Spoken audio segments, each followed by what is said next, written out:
I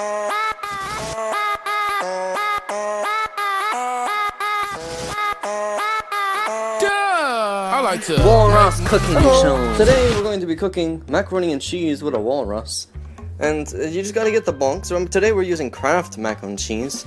Really delicious. It's not as good as Velveeta, but I really like it. So let's go ahead and get all of our ingredients together. Of course, the first thing you're going to need to make macaroni and cheese is a box of macaroni and cheese. I'm using Kraft. And then you're also going to need some milk. I'm using pasteurized milk. I think that's how you say that. Pasteurized? You need some milk. Just get milk. Also, of course, some margarine and butter. It's the same thing. Margarine and butter is actually the same thing. I found out in culinary school. Hershey things, I don't know what they're Hershey's, to add that extra chocolatey flavor into the macaroni and cheese that not many people are keen of, but I like it. Also, some bar-ass Frank wieners will be greatly accepted into the macaroni and cheese to add to that extra meaty texture. A bowl to mix all of the ingredients in, and a few cups. I only have 1 cup, but you're going to be using this for about 6 cups of milk. No, 6 cups of water and some milk. Next, we're going to be putting 6 cups of water into the pot. We're using a 1 cup measure. My pipes are full of mustard, so if you're a little disturbed by the color of it, that's why. It's just full of mustard, so you're just going to put the water in the pot. Once you get your water in a pot, you're going to need to bring it to a boil on a stove and then dump the noodles in it, and you're going to have to wait until the noodles get nice and squishy, kind of. I don't know how to explain it. And then we're just going to wait until that is done. Alright, well, after the noodles are nice and squishy and they've been sitting on the stovetop for a while, you're going to take them to a strainer. I have one attached to my sink. You just dump it in there so all of the nice juices and things go out of it, and it just leaves the nice noodles left there. So add all the other ingredients, which will be the next step.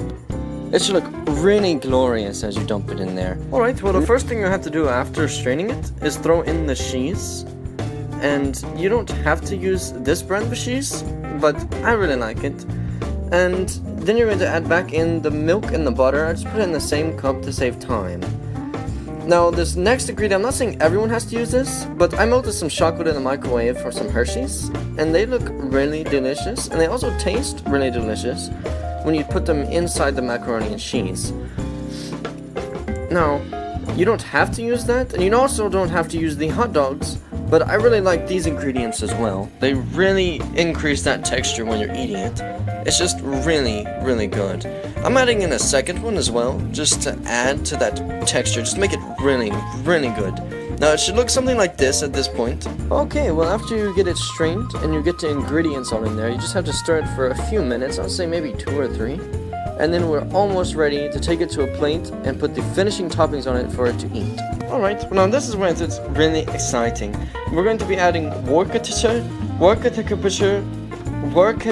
sauce on top of the macaroni and the hot dog. It's going to be just going to add it a little tangy flavor, and that will be accompanied by some delicious off-brand barbecue chips that I got from Walmart, I think that's where I got them. I don't know. And they're really crunchy, and they really add to the entire theme of the dish. It's really good. And finally, I don't know what this is, but I found it in my refrigerator, and it smelled really good. And that's really delicious stuff right there. I don't exactly know what it is, but it's really good. And this is basically all you need after that. That basically concludes our meal for today. I really hope you enjoyed the video. It looks really delicious to me. I'm probably going to eat all of it after this. And if you hope to make it yourself, I hope you enjoy it.